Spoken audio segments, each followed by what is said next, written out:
Assalamualaikum warahmatullahi wabarakatuh. Kembali lagi dengan saya Bapak Isan di channelnya Bapak Isan.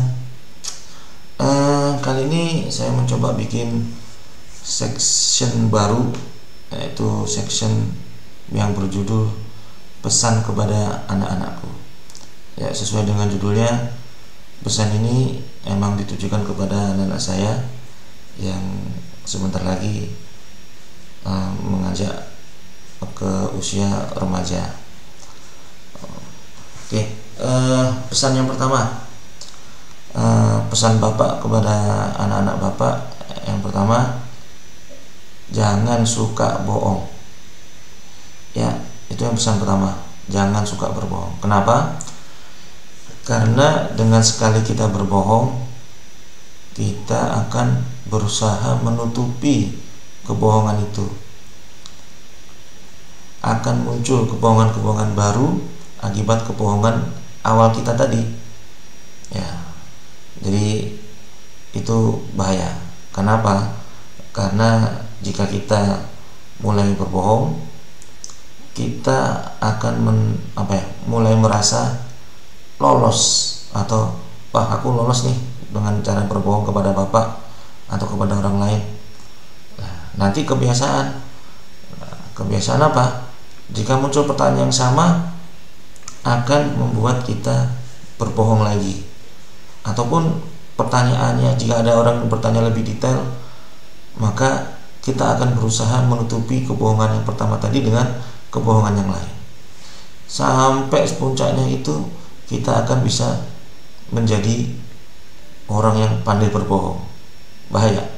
Berbohong sekali adalah dosa besar. Nah, jika kita sering-sering berbohong, maka kita akan pandai berbohong, maka kita tidak akan sadar bahwasanya apa yang kita ucapkan itu adalah semuanya kebohongan. Dosa kita makin numpuk. Ya.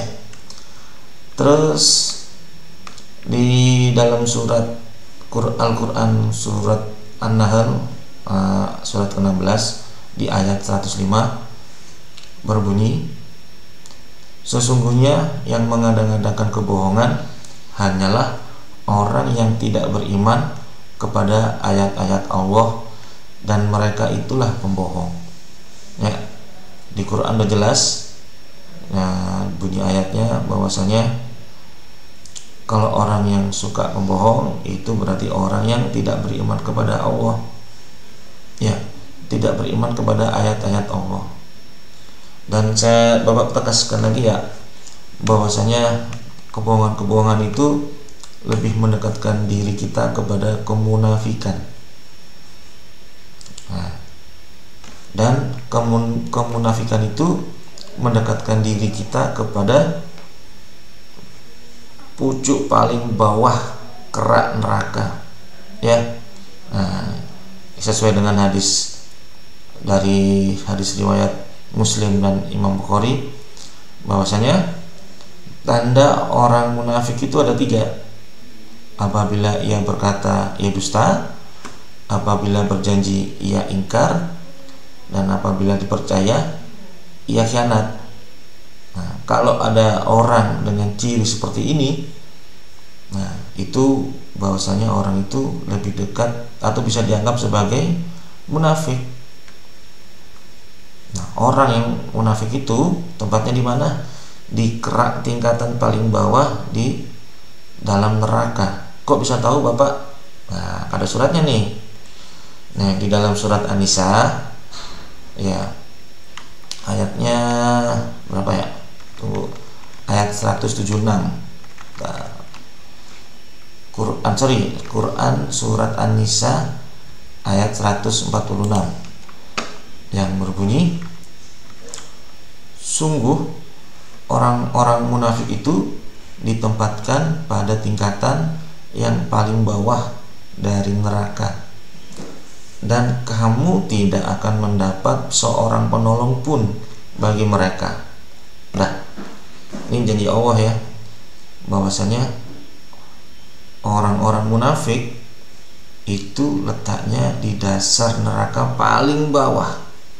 Hati-hati, jangan sampai kita sekali berbohong kita akan membuat kebohongan-kebohongan lain. Nah, kebohongan akan mendekatkan diri kita kepada kemunafikan. Kemunafikan akan membuat kita lebih dekat ke dasar neraka paling dalam. Enak ya? Bapak nggak suka kalau kalian bohong. Bapak lebih senang kalian mengakui kesalahan kalian kalau kalian melakukan kesalahan. Orang kalau udah jujur enak. Jujur itu enak. Punya duit nggak punya duit. Kamu kentut ya? Iya saya kentut, sambil ketawa. Udah nggak ada yang salahin. Karena apa? Karena kita jujur. Efeknya apa? Di kemudian hari kita nggak akan mendapat dosa, kita nggak akan dicap sebagai seorang pembohong, seorang munafik. Ya, bahaya. Sekalinya berbohong, pandai berbohong, segala ucapan nanti adalah kebohongan. Ya tadi ya nak, Bapak serius nih.